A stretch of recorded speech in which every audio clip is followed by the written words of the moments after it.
Which microphone? Oh, let's go for this one. Tēnā koutou katoa. Sorry, I'm late. I chose the wrong day to catch the number 8 bus with the drivers going to union meetings. Thanks for slotting me in here. I'm just going to talk about transport. There's a whole lot of other stuff in my submission, but I'm just going to focus on transport.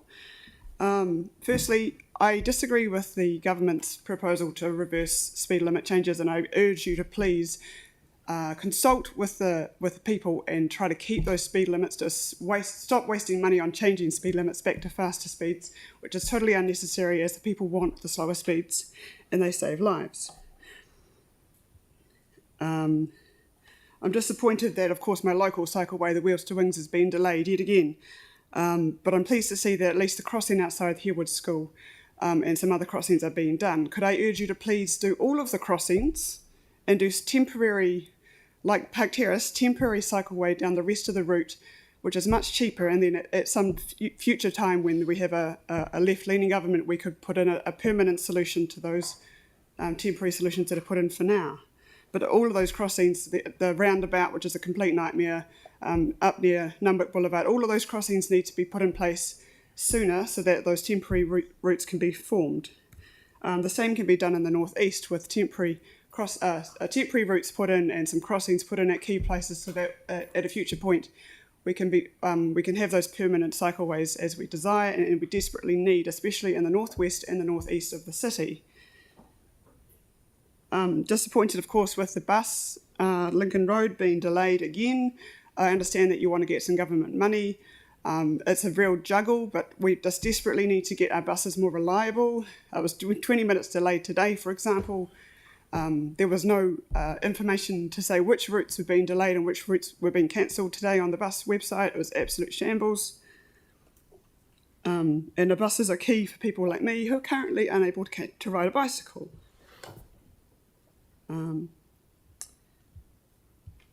What else was I going to say? I might leave it there and open up to questions. Okay. Celeste, please. Thanks for coming in and your submission. In terms of some of the crossing points that you... were you able to get a list of some of those areas that you think are particularly problematic so that we can sort of start looking at those? Because I think it is a good approach of looking at targeted improvements, and that can be quite an effective approach, but getting some feedback. I mean, I can address the ones for the Wheels to Wings route because I know that route very well. I can't address the ones in the northeast because we don't even know where those two routes, the one going to New Brighton and the one going to Bottle Lake, we don't even know where they go. But if you can imagine every single possible like traffic lights that we know that's going to go through, making sure that we put in cycle facilities at all of those points. For the Wheels to Wings, it's so starting at the railway line, we've got the railway line, we just need to put the lights, get the lights operational. The Mats, so the one between Matson's Ave and Chapel, that's about to happen as part of the consultation. It said that was going to happen anyway.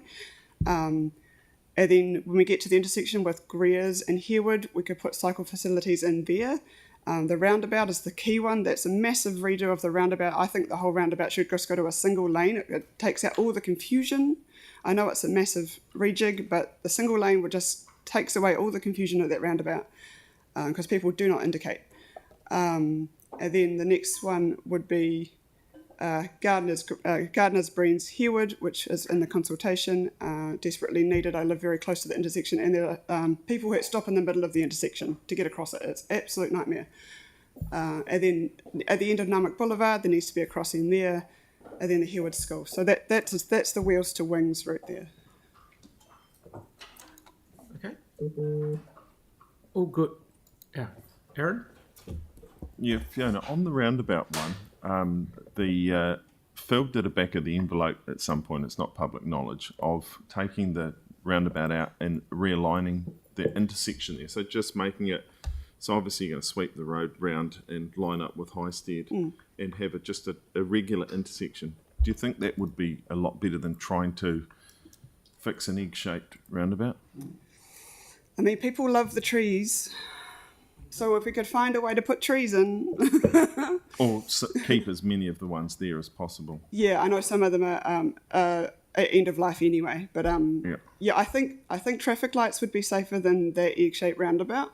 It's just finding ways to put trees in. So having massive berms outside where those intersections could be, have massive berms and put those trees in. But I think some of those trees sadly need to be pulled down. But the ones that can be saved, it'd be great to save them somehow. Yeah, some of the medium ones can be moved. Tree Tech have got their tree mover. I don't know if you've seen that. Yeah. It has the, Are they not too old for that? they can go up to 30 odd foot or 25 foot, so quite a reasonable sized tree. Yeah, it'd be good to put natives in as well and not gum trees or whatever the hell's there. Yeah. Okay, and Pauline, please. Can you refresh my memory, Fiona? Was there ever an option of a single lane roundabout? No, remember seeing I one. believe it was going to retain, despite reducing to one lane, I think it was still going to retain some element of two lanes, especially on the Farrington side, I believe. But that just leads to so much confusion and near misses every single day. People just don't understand how to safely let people in and give way to the right. It's just, it needs to be re-looked at in terms of worst case scenario instead of best case scenario. Yeah, because my experience of driving through there, it's not super huge volume of cars, is it? Oh, it can be. Yeah, school rush and just normal rush hours it's a nightmare. But then they peel off around it, don't they? They're not all going the one way. Yeah, but people don't indicate, especially say outside Caltex. That's the worst corner for people not indicating. They're indicating right, and then they pull off and they go up Highstead. It's terrible. Thank you. Thoroughly agree. Thank you very much for making the effort to zoom in instead of zoom on. So good on you. Cool. Thanks for sorting me in. Okay, so we're now going to break till 12:05.